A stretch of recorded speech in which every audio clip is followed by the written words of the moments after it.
And welcome. This is Hindu Lounge. Hindu Lounge is brought to you by Hindu Pact. Hindu Lounge is where we talk about contemporary American Hindu issues. Today, it's a somber day. Today is an anniversary, the first anniversary of Pahalgam Massacre.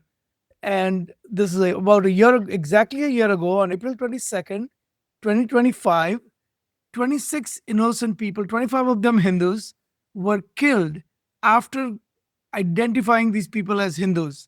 So we are going to pay tribute to them. We are going to talk about the Pahalgam massacre and the aftermath of Pahalgam. As always, with me is Sudha Jagannathan. Sudha is this relentless advocate for all the Hindu causes, works day and night, and has a huge resume of accomplishments. So, with that, Sudha, welcome and a really somber day, right? And I know that you have a personal story to tell as well of someone you personally knew who got massacred in Pahalgam. So, Sudha, let me quickly take 2 minutes and set the stage for people who need a refresher on what happened on 22nd April 2025. And so I prepared a few slides, and 26 civilians were killed, out of which 25 of them were tourists, and they were specifically targeted. The actual attack took place as Pelgam is a beautiful tourist town, and the actual attack took place about 7 kilometers from the Pelgam town. And the the tragedy of this is that it was a methodical religion based selection where Hindus, and we should definitely say not just by faith, but by their Hindu faith. And I'm going to make this point. I just didn't want to put it in a slide. I wanted to actually type it in while everyone is reading it. By their Hindu faith, their pants were taken down and they were identified to see if they were circumcised or not. They were asked to read the Kalma, and tragically, when they found out that these tourists were all Hindus, they were shot in the head and they were killed right in front of their wives. That is the tragedy of it, of being a Hindu in India and being a victim of terrorism that was sponsored by Pakistan. So one of the widows, Pragati Jagdale, said, "It has been a year, but it still feels like we are stuck in the same Baisran Valley, which is in Pahalgam. I can still hear the screams and the cries." Okay, let that sink in. A year has passed by. Ganbote, a widow of Ganbote, said, "The attack in Pahalgam was very dangerous. I will not be able to forget it till my last breath. I'm always in grief after my husband's death." When someone is expressing this, you can feel the kind of emotions they're going within themselves in their own hearts. So, this is just a glimpse of all the victims who died. The perpetrator, the resistance front, is also known as the Lashkar-e-Taiba, which is a designated terrorist organization by the United States and India. And it was created in 2019 after the Article 370 was revoked. And it is directly led and headed by a Pakistani who lives in Pakistan. And all the indications are that this organization is fully supported and funded and trained by Pakistani intelligence agency, also known as Inter Services Intelligence or ISI. Pakistan's role, Pakistan's army chief Asim Munir had branded Hindus as fundamentally different. So this is, if you remember, before April 22nd, just before this massacre, a few days before that, Pakistani army chief made some very provocative statements. One of the statements that he had made was that Hindus are fundamentally different from Muslims, and he said that Kashmir is Pakistan's jugular vein, and so he was always already kind of preparing for attack on India in many ways. TRF, as I said earlier, is assessed by Indian and international agencies to be sponsored by Pakistani ISI, and it's a proxy force as far as Pakistan is concerned that can carry out this warfare in form of terrorism and targeting innocent people against India. India has prepared a legal charge sheet of about 1,600 pages with all the evidence that is documented. There's a organization called Urban Warfare Institute based in Washington D.C. and John Spencer, who is the executive director of that institute, said the attack was selective, identity based killing aimed at shaping perception and behavior across a much wider audience.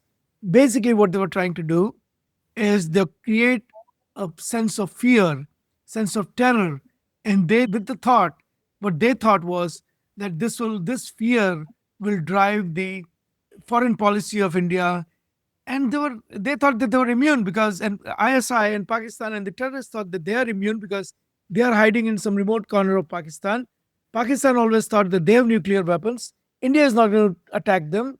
So from their perspective, there's no downside to terrorizing the Hindus in India. Well, what is India going to do? Send out a few press releases, pound the tables, and at the United Nations? That's what they thought. That's all India will do, and that is, to them, really there's no downside. So why not just go and perform these acts of terrorism till India gets pretty much fed up and they establish once again what we had in 90s, this explosion of terrorism, and drag India down for years and years instead of working on the prosperity of Kashmir and economic upliftment of Kashmir. Why not just drag India down in fighting terrorism and create even more antagonism among the local Kashmir population? Because they saw that after Article 370 was abolished, the Kashmiri population was becoming more and more pro-India because they saw the kind of prosperity that India was bringing to this state of Jammu and Kashmir. And India obviously didn't take any of this lying down. India instituted what is called, or initiated what is called Operation Sindoor. Over 100 terrorists were killed. 9 sites were targeted, 4 days of conflict. And Pakistan went running to President Trump and begged, please ask India to stop this war. That, because India is not going to take these kinds of attacks lying down. And it was the operation against Pakistan was called Operation Sindoor. Sindoor, as everyone knows, is this bindi or tilak mark on the forehead that Hindu women wear, and in many traditions among Hindus, it is a mark that is worn by a red mark is worn by married women. And this act of terrorism, which kind of was meant to erase this mark of matrimony, was met by Operation Sindoor, a military response by India, which struck Pakistan and had over 100 terrorists killed, in addition to all the other losses that Pakistan suffered, military losses and other infrastructure losses. So 1 year on, the widow Pragati Jagdare says that time has not healed the wound. My daughter and I have decided to dedicate the rest of our lives to the country and to our faith. The terror network was dismantled. It's still work in progress because Pakistani ISI keeps funding and propping it up all the time. Please relate to us your thoughts and your personal experience. Yeah, hi, namaste, everybody. It is a somber day somber moment. Funny thing is that India has seen so many of these terror attacks on the country, on its people, all instigated and supported by neighbor. When I say our neighbor, we still have family and friends in India, and they in turn have to live with this all the time, that a neighbor is intent on causing harm. So the Pahalgam, it was in Kashmir, and we live thousands of miles away in the United States. But when the victim names came up, I suddenly saw there was a name of Ramachandran from Kochi, and I saw his picture, and I thought, oh my God, I had just seen him last February in India, and he was excited about his upcoming trip to Kashmir with his family, with his wife, daughter, and twin grandsons, 6-year-old grandsons. And then the next thing I see is that he died. And then I watched the honoring of his body when he was brought back to Kochi, and his family, their grief. And of course, the political leaders all came to acknowledge. So somebody from my neighborhood became a victim of terror attack and was killed just for being on vacation. And same thing, like you said, it was religion based. No question about it, because the four terrorists, when they walked onto the meadow where the tourists were enjoying a beautiful day, they came up and said, demanded, what's your religion? And if you said Hindu, boom, boom, shot dead. So terrible, really a terrible tragedy, particularly because it was done in front of Ramachandran, died in front of his daughter and his 6-year-old grandson. It's not something that his family can ever forget and move on. That closure is going to be very, very difficult because it was such a shocking scenario. So, definitely, I think it's a moment to honor, and we want to wish all the families of the victims peace and some level of peace in their own lives, and remembrance of their loved ones who were killed for no reason except that they were of the wrong religion. So, yeah, so it's something we have to remember. And I just want to point out something. After that happened, of course, everybody knew that this was Pakistani terrorism. But I want to say there were a couple of organizations in the United States who started to make excuses for the terrorists. Hindus for Human Rights came and said this had nothing to do with religion, it had to do with India oppressing Kashmiris. And then the University of Berkeley, the Senate, who had dismissed the application to condemn Hindu phobia in the Senate, saying Hindus are oppressing everybody else, so we cannot condemn Hindu phobia. And some of them were of Hindu faith. One of the students wrote about why the Pahalgam tragedy was not a religious tragedy. And I'm just saying, I wanted to bring up these names because this happens all the time. When we excuse terrorists, we support terrorism. You don't have to give them money, you just give them your words, and you give them the empowerment they are seeking to keep doing the same thing. It doesn't matter where the terrorist attacks are happening, who they are, but never, never stand with the terrorists. Unfortunately, groups in the United States stand with terrorists and justify their actions, which I think is even more condemnable than anything else.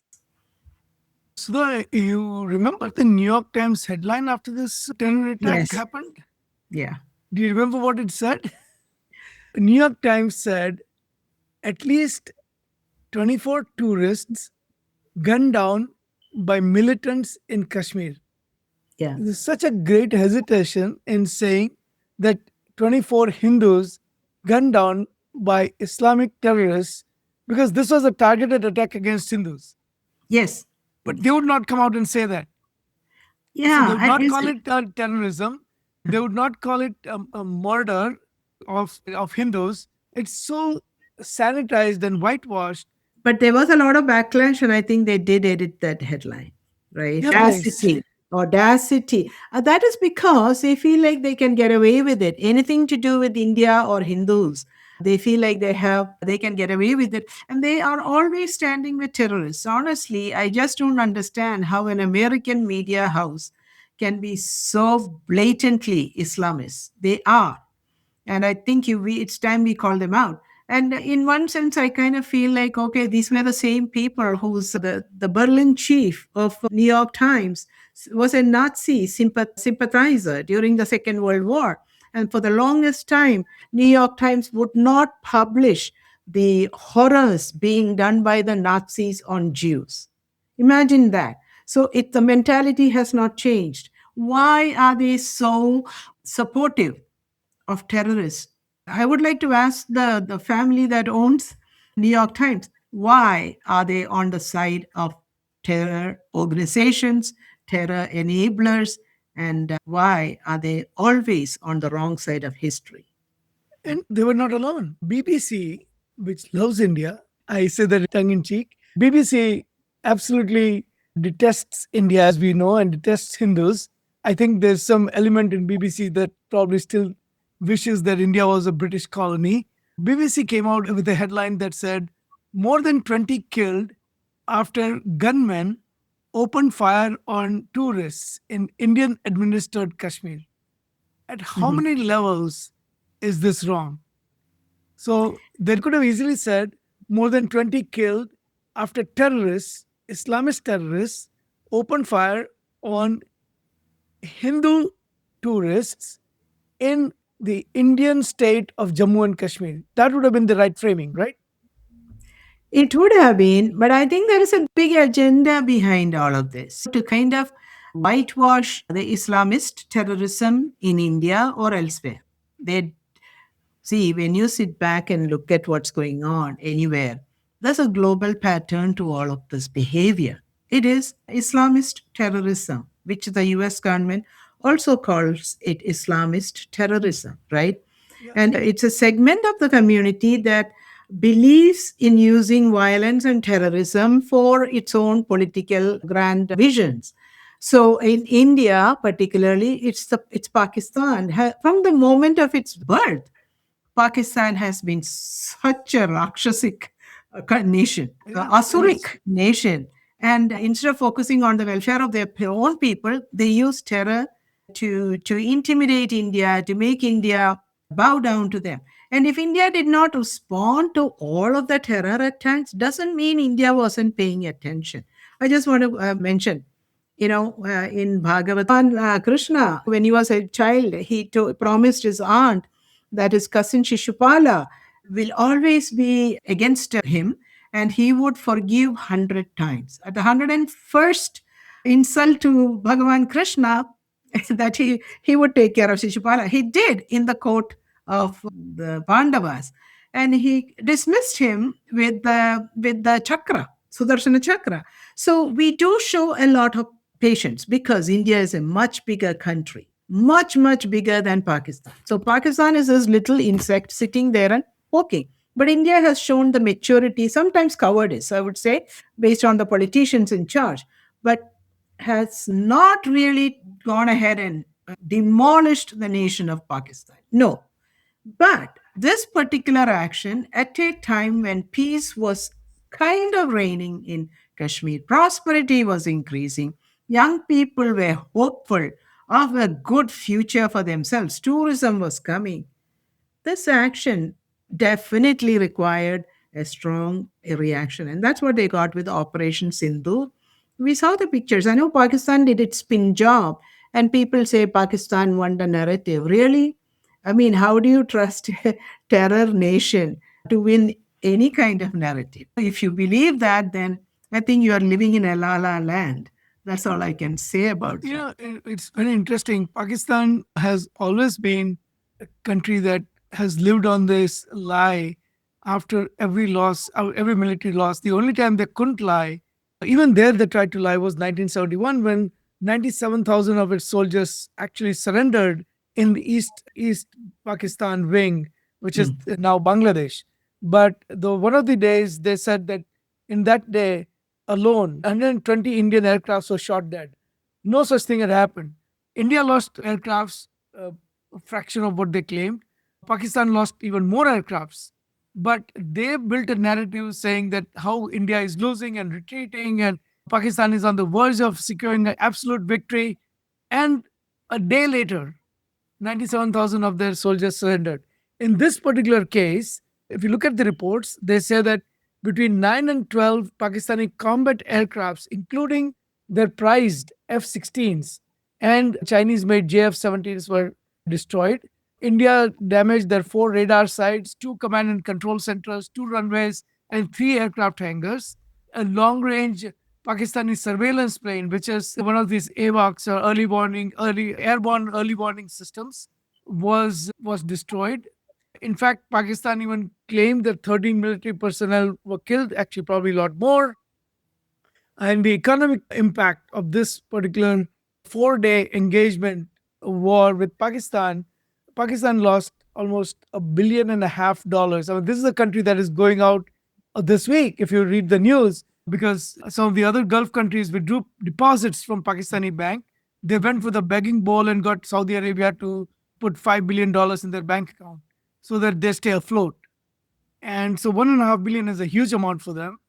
And what do they do? They go and promote the army general singularly responsible for this loss, Asif Munir, to a field marshal.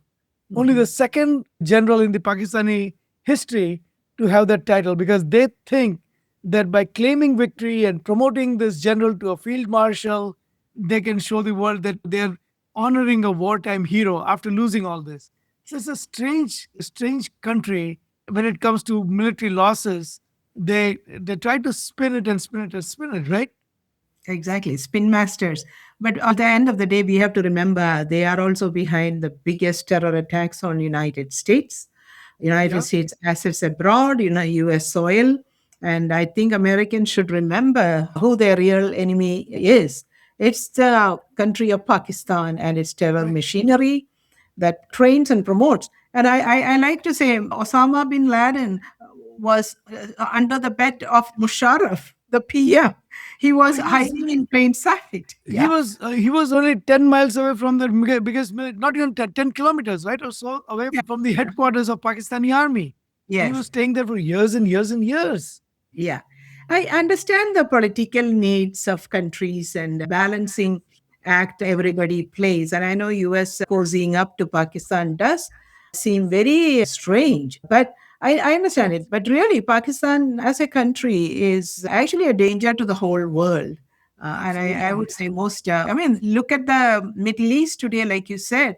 The Arab world really sees Pakistan for what it is and has absolutely no respect for them, even though they are all Muslims. So they can see what the country is all about. I think we should talk about Pahalgam from the point of when you say Operation Sindoor, that was such a apt apt That name, name, yeah. Operation Sindoor, because it was really about the sindoor of those married women being wiped off, and that image of that newlywed woman sitting next to her dead body of her husband. They were on honeymoon. That is such a searing picture.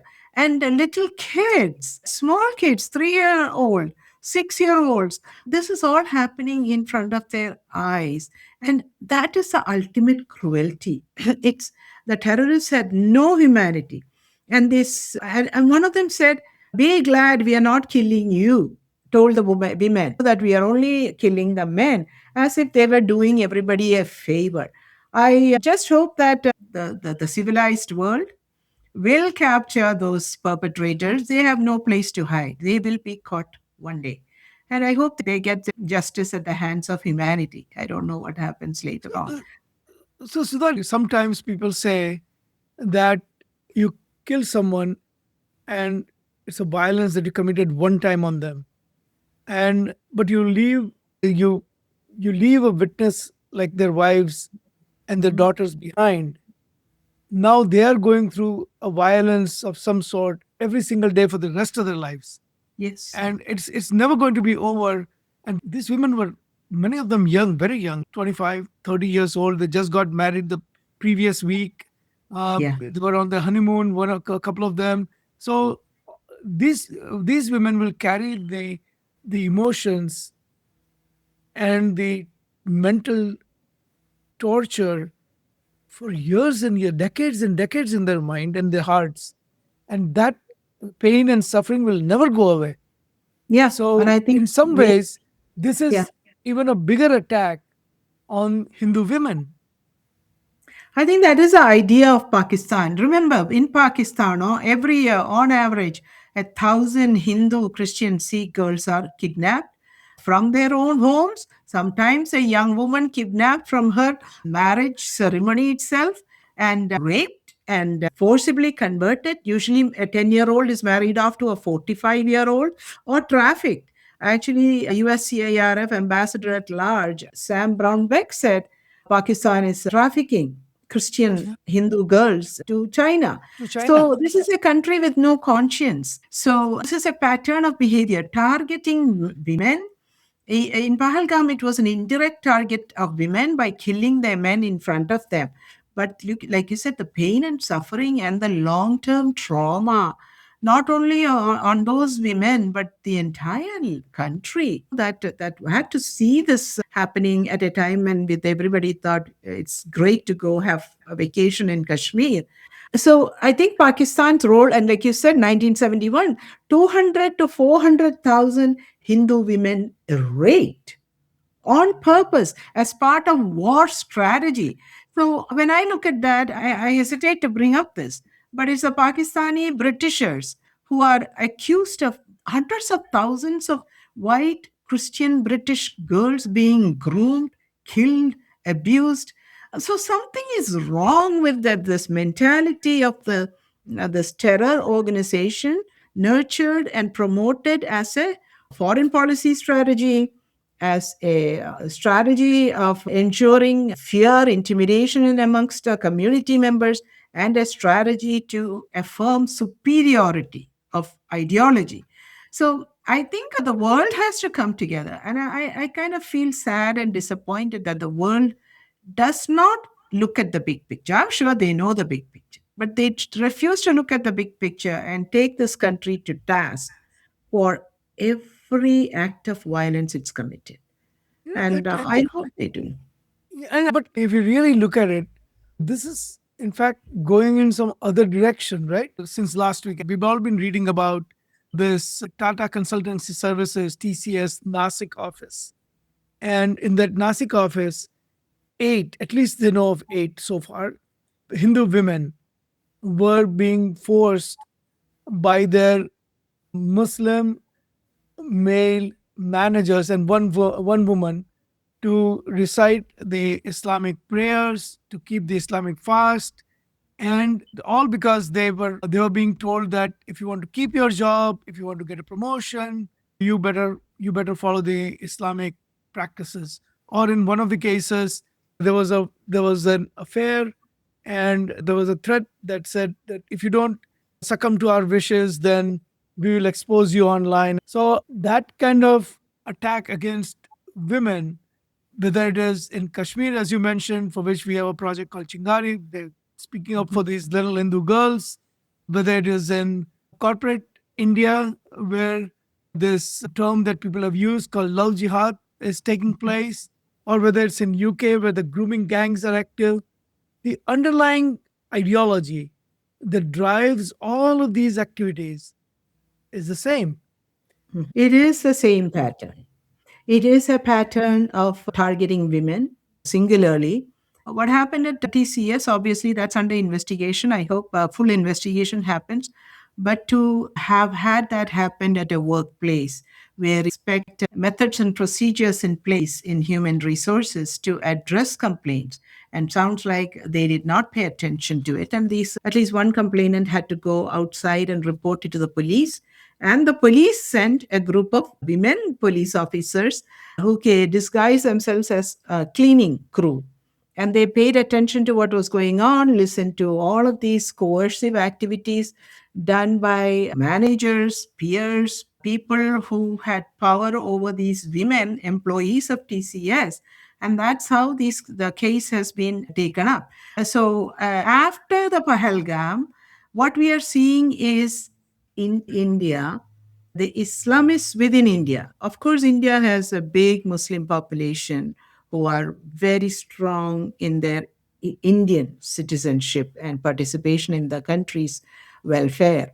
But there is a segment of that same Islamist mind that wants to undermine India from within. And that's where we saw the blast of that car near Red Fort, right?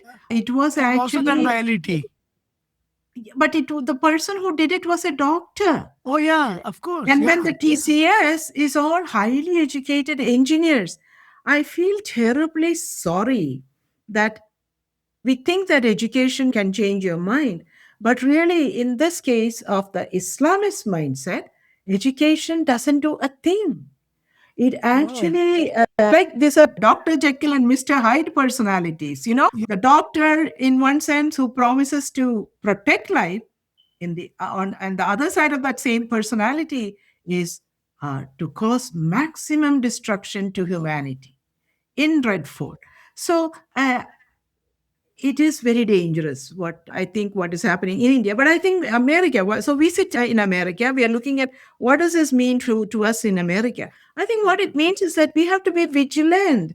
Those same Lakshar-e Taiba, Jamaati Islami from Bangladesh, who participated and took directions from Pakistan during 1971 and also committed all the violence in the last few years, targeting again Hindu women, right? So these people are all in the US, and we cannot stay silent as an American community and say, oh, let them be. Cannot be, because the ideology has a certain agenda, right?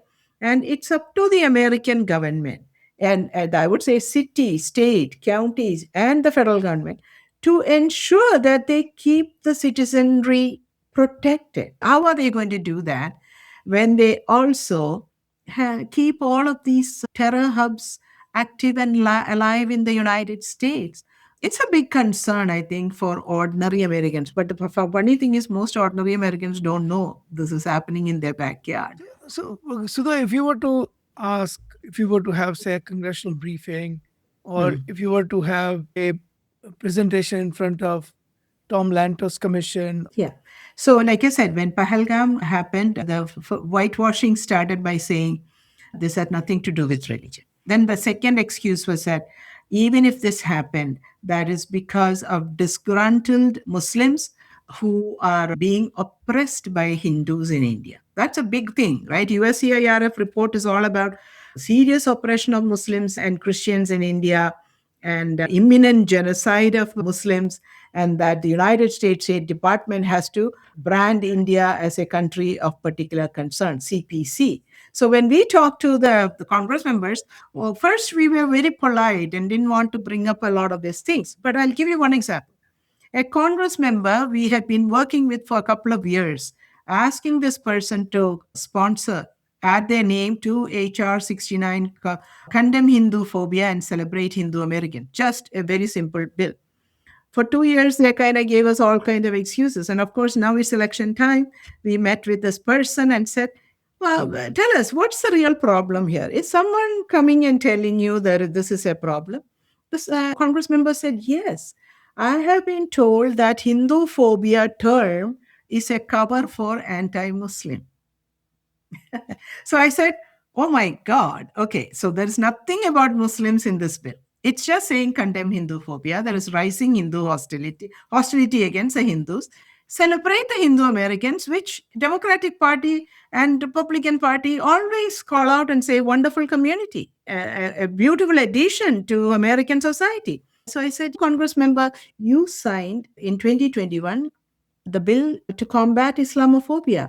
Could some community members, let's say Jews or Hindus, you could come and say, "Oh, Congress member, that was against us." Nobody did. But you also say you want to stop anti-Semitism. Could someone come and say that is anti something? So finally, working with this member and and his or her staffer, 2 days later, the person came and said the Congress member is adding the name to sponsor. I'm just telling you, the people behind this to say the word Hindu phobia means anti-Muslim. So the other thing we also do, we do a lot of discussions with Congress members about Bangladesh. So then they say, come back to us and say, but oppression of Muslims in India. And I said, prove it to me. Here is World reputed research organizations have done statistics. Look at this. The population of the Hindus in India has gone down from maybe 84% or 75 to 79% now, right? Indian Muslim population has doubled from 9% to, let's say, 18% to 180 million, and they're supposed to take go past Indonesia, the largest Muslim nation in the world, and become the within India the largest Muslim population in the world. If you think that life is so oppressive and brutal, where are the refugees running from India? Are there Muslim refugees running from India? How many Muslims are applying for asylum in the United States from India? Right? The other thing we say is that, but there is plenty of Muslim refugees flowing into India from Bangladesh, from Myanmar, Rohingya, 40,000 Rohingya Muslims given refuge in India when United States only took 5,000. So when you look at these things, who is being oppressed? The TCS. Who is oppressed? The Hindu. Pahalgam. Who is being oppressed? The Hindu. Mumbai. Who is oppressed? Hindus and Jews, and maybe Yeah. some Christians. I don't know. Who is really being oppressed in Bangladesh? Hindus and a few Christians. Who is being oppressed in Pakistan? Hindus, Sikhs, and some maybe some Buddhist Jains. Who is being oppressed? Who is So, persecuted? Whose numbers are falling? It's the Hindus. so it is very interesting that there are the illegal immigration flow in Indian subcontinent is from Bangladesh to India, and almost all of them, or more, most of them, are Muslims.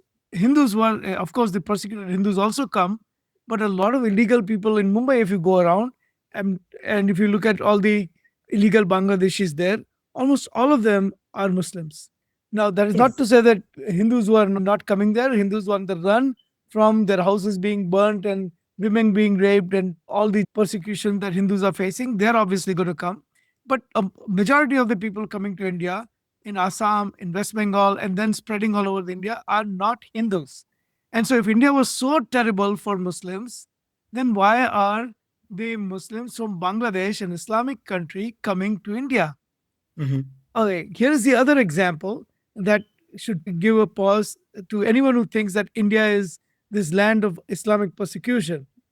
When the Constitutional Amendment Act was introduced in India, and there was this whole movement against it, the CAA said that the minorities, Hindus, Buddhists, Sikhs, Jains, if they are persecuted in Pakistan, Afghanistan, then they can seek expedited immigration and residency in India.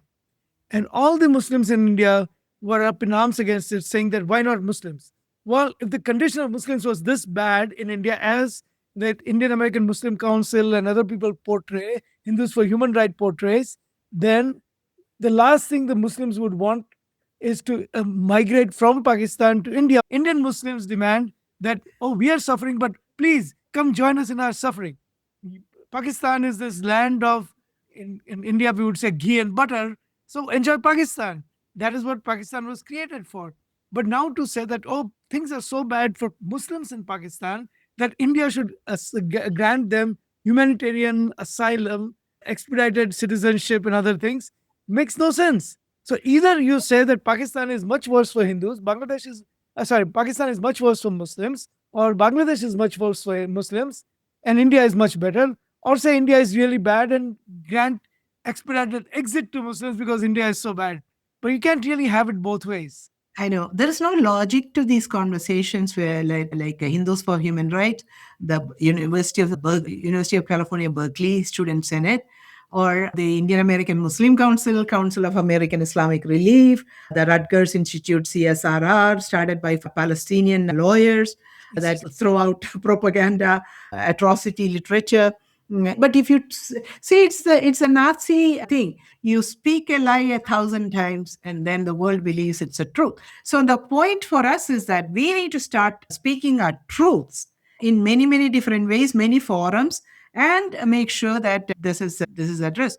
It's a difficult task because we have kept quiet for a long time.